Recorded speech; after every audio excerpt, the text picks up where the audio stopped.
Hello there everyone, Lars here from Camille's Harem. Not just a podcast for novice writers by novice writers, but also a YouTube channel by novice writers for novice writers. Because writing is an adventure, it's more fun with friends. And today I, Lars, have some fantastic news! I have just self-published my very first book, Sandwich Desperadoes! This novella is a spoofy take on the Fast and Furious franchise, sprinkled with some memories and experiences from my own time working at Jimmy John's. It tells the story of one Alex Brown, who is a high school graduate, very recent, very naive to the ways of the world, who finds himself suddenly in the world of underground racing. Set on winning the hearts of 3 beautiful women. But can he do it? Can he really win the most dangerous race, the west side of the Mississippi? Or can he even learn how to drive stick shift? Who knows? But you can find out. So for this video, I thought it would be really fun to share with all of you an epic reading of the very first chapter of Sandwich Desperadoes. Consider this kind of a teaser trailer, if you will, a slight taste of the hilarity and craziness that is involved in this story. And if it's something that you find that you really enjoy and that you might want to read, then I have a link to the book right in the description, so that way you can go, you can get yourself a copy, and you can enjoy the rest of the story. And at the very least, you're going to hear some hilarious epic readings. So, I will see you on the other side of Chapter 1 of Sandwich Desperadoes. Chapter 1. My name is Alex Brown. I am a recent high school graduate. I am a racer, and I can make speedy gourmet sandwiches. I'm very good at making them too. But all of that said, why am I here telling you this? I know you won't believe me if I just tell you it all began with 3 hot chicks and ended with an illegal underground race. I already see it there on your face that you don't understand what I'm saying. Not that I blame you. Even some of the fine gals and guys involved can still hardly believe it, but it's true. Well, maybe I'm getting too ahead of myself. It's easy to do that when you're feeling excited and nervous. My heart is racing just thinking about it all, but you wouldn't be able to tell. Greg and Brittany trained me well. Who are they? Friends and coworkers. Well, maybe not quite anymore. That part is hard to say, and there I go again, getting ahead of myself. I have a terrible tendency to jump into something before I understand what the hell is going on. It's gotten me into a lot of fights and problems. I've got the height and build of a great fighter and athlete, but getting into trouble all the time combined with bad grades didn't get me where I expected. So, right after graduating from high school, I needed a job. Mom told me it was time I pulled my weight around the house, and if I wanted to stay, I needed to pay rent. And if I wanted to move out, I needed to pay rent. Screwing around from freshman to senior year meant I hardly did anything more serious than a summer part-time job. Thanks to my friend Jamal, though, he got me this sweet gig at Speedy Sammy's Sandwiches, speediest sandwiches this side of the Mississippi. Sure, it was a part-time job, but all year round this time. Not only that, I got the best duty in shop, sandwich delivery. At Speedy Sammy's Sandwiches, we strive for greatness in every sandwich, roll, hoagie, grinder, or sub we make. We use the best ingredients in premium bread. We live up to our name and put our money where our mouth is because unlike other so-called gourmet sandwich shops I could name, we have the perfect sandwich for you in 25 seconds flat. For every second we go over, you get $1 refunded back to you. That's how confident we are. But I'm not only fast in the kitchen, no. I'm a Category 5 hurricane on wheels. I'm fast in bed.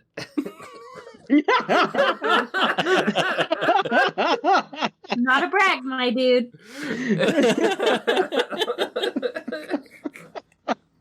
Not only am I fast in the kitchen, no, I'm fast in bed. Oh, no. Okay. He would be, though. Honey. Yeah, he would be. Too much mayo. Too much. No. Continue. Lube. Okay. It doesn't matter if I've got to use my mom's car. Yeah, that's a thing because there's only one car in the family. I take her to work, go to work myself, then pick her up later in the afternoon, and that means I get the lunch hour rush. The lunch hour rush is the best because so many hungry desk workers call in for a sub, and then I deliver it to them and get tipped. On top of that, the more deliveries I do, the larger the bonus I get from the company at the end of the day. Like I said, it was a sweet gig. I got paid well, got to work with Jamal, had some pretty chill coworkers who like to keep the atmosphere laid back. I got to use the car and get paid good money. I was living the high life. That all dramatically changed when these 3 hella hot chicks walked through the front door. The lunch rush was over, and no one was in the shop but us. Usually, we'd be cleaning up the scraps and scuffs from the noon crowd. But when these ladies walked in, we all jumped to attention. Now, we live in Tucson, Arizona. Sure, the Dirty T gets a bad reputation thanks to everything from ASU to Family Guy. And while it isn't the coolest city out there, we have some really fine girls. And guys, too, let's get real here. So it shouldn't be a surprise when 3 Hispanic beauties walked into a Speedy Sammy's, but these ladies were beyond the normal. It was like 3 angels descending from the heavens. You could almost see their wings and halos. They stripped off their flowing, perfect robes for even more gorgeous and beautifully revealing tank tops and short jeans. If I wasn't a believer in God before this, I would have been baptized right then and there. Oh, I hate this guy so much. I hate this guy. Okay. He's so dumb. I love him. He is. This is one of my favorite characters you've written, Lars, because he's so dumb. Yes. Oh, wow. I could hardly talk to them as they made their order. Usually, I like to flash my winning smile and pour on the charm when people are making their order. It's a great way to get them to upgrade to a meal and maybe even buy a peanut butter cookie on the side. But there I was, gaping like a starstruck idiot while these 3 angelic women ordered a triple salami club, a Philly veggie, and a mayo monster with 3 Cokes and sea salt chips. You bet I branded their orders into my mind, just like I did with their clothes. Oh. What? You want me to get to the point? Fine. But those sirens deserve all the praise I, as their Homer, could possibly give them. Brittany's really got me onto those classics. Do you realize how much we don't even read in high school? Yeah, I didn't pay much attention to begin with, but now Homer is my homie.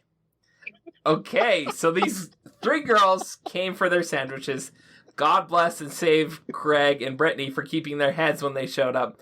Jamal and I could only mechanically do our job, and then we just stared at them over the sandwich line and tried not to fog up the glass. Brittany took us by the ears and dragged us back to our cleaning, but I made sure to do only the jobs that kept me within line of sight where they sat.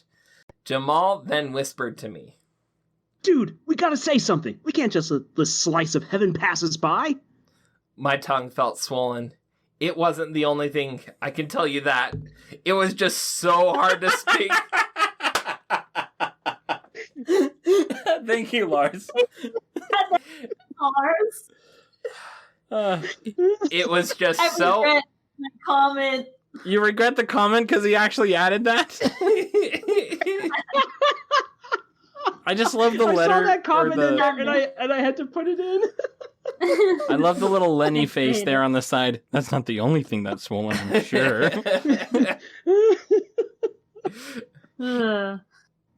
It was just so hard to speak with these angels banishing every coherent thought from my brain. But finally, I scrounged up the courage and walked over to them.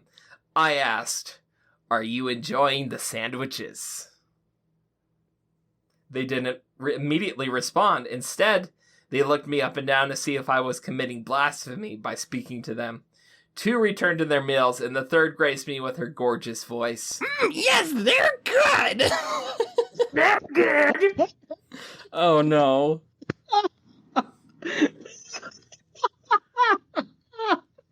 The voice of an angel. Her name is Toad. Oh, yeah! Yeah, they're good. I wanted to tell them that there was no way our sandwiches were as good as them. Thankfully, I kept my wits. Instead, I said, "The mayo monster is one of my personal favorites. Between you and me, it isn't. The Turk cow chop is where it's at. Meaty goodness. It just fills you up and leaves that wonderful aftertaste for days." Shouldn't you be working? The girl asked me. I am, I said, happy that the conversation was still going. I'm a driver, so I'm always working when in the shop.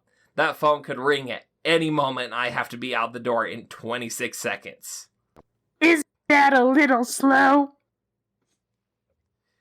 Nope, that sandwich is done in 25 seconds or less, and then I run out the door to my car right out there. That's your car? Yes, I know she doesn't look like much, but she's a monster on the road, I declared proudly, trying to make my mom's faded and peeling 2005 Honda Civic sound like Lightning McQueen. I normally pull in 9 to 10 deliveries every lunch. Greg snorted somewhere from the back. One of the other girls who hadn't spoken yet piped up. Is that all? That... Sorry. Is that all? Doesn't sound that impressive. Yeah. We went from toad to trap. Actually, I'm a boy. No, you're not. Okay. Yeah, well, we do deliveries in a 4-mile radius, further than any other hoagie joint, I replied, reclining against the window that separates the customers from their sandwiches. It's there so they can see just how fast we are and protect our work from any sneezing or coughing. When you have 6 to 8 miles to go, picking up 9 to 10 orders in an hour and a half is pretty good.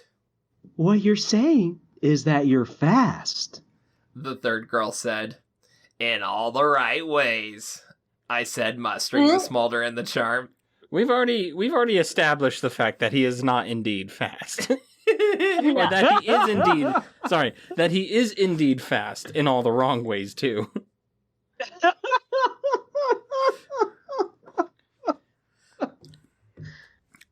Alex, get off the glass! Brittany hissed. You're getting sweat streaks all over it! Jamal guffawed with laughter. I could have thrown a fistful of lettuce into Brittany's curly blonde hair. The 3 angels snickered, but thankfully the conversation did not turn awkward or just end. That's the worst, when you're talking with somebody and then you have nothing new or interesting to say. Oh, that's me. Have you ever raced? Just to see if you are fast as you say. The first girl asked, looking out still at my mom's car. I've raced these jokers plenty of times, I said, nodding back to Jamal. My friend Jamal is pretty good with his ride too when he's on duty, but have you ever beaten me, Jamal? He was already pulling a face that said I was going to pay for that lip later, but before he could say anything or try to correct me, the girls laughed. No, we're talking about weaving in and out of traffic. Any lame half-blind snowbird can do that. We're talking real racing. Getting onto an open track and going against others that'll win. You know who you sound like, Camille? Cleveland from Family Guy. My voice is not consistent. No, it's not. I'm curious as to how you're going to do Greg coming up here with that gruff of a voice. I just let it go. I let my heart guide. Alright. The honest to God truth was that I hadn't. But damn me to hell if I was going to tell them that. Better to lie and risk my immortal soul for a few more minutes with these angels than to lose the grace of their company and conversation. I struck a laid-back pose and told them I had. It wasn't any big deal. But you've never raced the side one before. The first girl said, as though trying to clarify something. That car would never make it. Well, it's only because I don't want to race the Sidewinder. Why go for that lame-ass track when there are so many others around Tucson that I could hit up? I even go up to Phoenix sometimes and race with my buddies. It's chill and all but makes Vin Diesel look like a chump. The girls laughed again and returned to their meals. Had I said something wrong, or were they super hungry? Women are hard to figure out. Is this Brittany or Alex, Greg? we've got a customer coming in. Some old dude with sunglasses like blinders shuffled in, and I had to make sure he was served. I got his order squared away as quickly as I could. I was about to swing around the counter and chat things up with the chicas again, But then a woman came in with 4 crying children. Where had she even come from? Madame, there is a MacDougal's with a play place just down the street and no creepy-ass clown. It took me forever to get their orders taken care of, and I was beginning to feel like I might not get another chance to speak to those heavenly angels. All that my rotten luck needed was a phone call to come right then. Instead, another elderly couple shuffled in. You can always tell who the snowbirds are. You can smell the sunscreen from a mile away, and they look so haughty because they can afford homes in 2 states. And they always park crooked, too. I took care of their orders faster than the Flash himself. No one else came into the store after that. Now was my chance. I rounded the corner right as they were leaving. Jamal was right. My slice of heaven was about to pass me by. I reached out to them, trying to grasp my fading hope of continuing our conversation. Hey, if you really want to see a racer, I'll show you what's up at the Sidewinder. They all turned to me in unison. The sun was to their backs. Like I said before, if I didn't believe in God and the power of music videos before then, I sure do now. The sight would have brought a sinner to his knees. They all gave me those seductive sly smiles and knowing looks. I had them hooked. All right, we'll see you at the Sidewinder. The first girl said, standing front and center. I'll be there, and if you like, I'll even give you a ride. Trust me, those seats are smooth for all kinds of riding pleasure. Ooh. There was a sound like someone bashing their head on the bread cutting board. The girls laughed and exited the store. My heart was on fire. I was going to see them again. I just needed to figure out where this Sidewinder race went down, and I would be in the clear. With the biggest, goofiest smile spreading across my face, I turned around to face my colleagues. Brittany had a throbbing red bump on her head. Jamal shook his head and laughed quietly. Greg had his Speedy Sammy's hat pulled low, the bill covering his bearded face. I had no idea what their deal was, but before I could say what was on my mind, the phone rang. Being the closest to the setup, I took the call and relayed to the others that we needed to make a catastrophe club heavy on the tuna. The sandwich line was a flurry of motion. I was already heading for the door to catch a sandwich and race to the location indicated on the phone. I just finished punching it into my own phone's GPS when Greg leaped over the customer counter with his hat turned backwards. It was game time for him, only it was my turn to deliver since rush hour had ended. You deliver. He grunted. And race me. What? You heard me. Now get to your car. Handling the smelly club, I dashed for my mom's Civic and slid right into the front seat. Just behind me, Greg piled into his old 87 22R Toyota pickup, which I'm certain has been around since the dinosaurs. His engine came to life, and I saw a savage grin spread across his face in my rearview mirror. Did he even know where I was headed? I peeled out, something Mom would never approve of, and took off. Greg gave chase. I pulled out onto Ocotillo. Ocotillo? Yeah, It's Spanish, my dude. Okay. Spanish. Ocotillo. Ocotillo Boulevard and shot for the medical complex 2 miles down the road. Even though the lunch rush had already passed, the road was busy. The snowbirds were coming to roost now that summer was finally giving way to winter. Greg expertly wove his way through traffic and came alongside me. I flipped in the bird and put on the gas. He swooped in right behind and rode my bumper. I was beginning to freak out now. Was he trying to get us into an accident at work? Mom would have never allowed me to touch her car again if she saw this. Greg suddenly swerved to the right, taking the middle lane in the 3-lane road.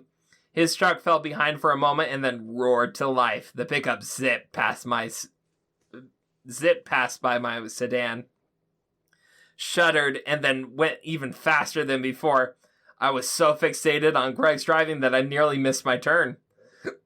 An old granny was in the way, so I had to hit the brakes and fall in behind her, putting one car between me and Greg. If he had somehow memorized the destination with just a glance, I was screwed. A red light was all that kept him from getting even further ahead. When the green arrow finally came, allowing for a left turn, Greg turned smoothly into the complex and went ahead. I lamely followed, glancing up and down to find the correct office number. By the time I found it, Greg was already waiting outside the door and holding out his hand. Give it here, Alex. You lost. This is my delivery. I want to pay for it. You lost. This is what happens when you lose at the Sidewinder. They take what they want. He swiped the sandwich from my hand. I want you to think about this on your way back to the shop. Do you really want to risk something important to you just to impress some girls? Greg is shorter than me, and that long beard just looks wrong on his face. But hell, he made me feel small in that moment. If those girls were angels, which I'm sure they are, then Greg descended as the voice of God, calling me to thought and action. He left me standing there speechless and with my hand out like I was panhandling. Numbly, I made my way back to the car. Who was I kidding? During the lunchtime rush, I was lucky to even hit 7 deliveries.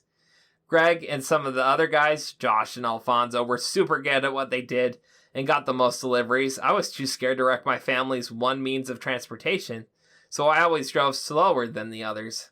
I wasn't a bad driver, but I never driven like Greg just had. I knew the other delivery guys were leagues ahead of me. Hell, when Jamal ran deliveries, he outperformed me.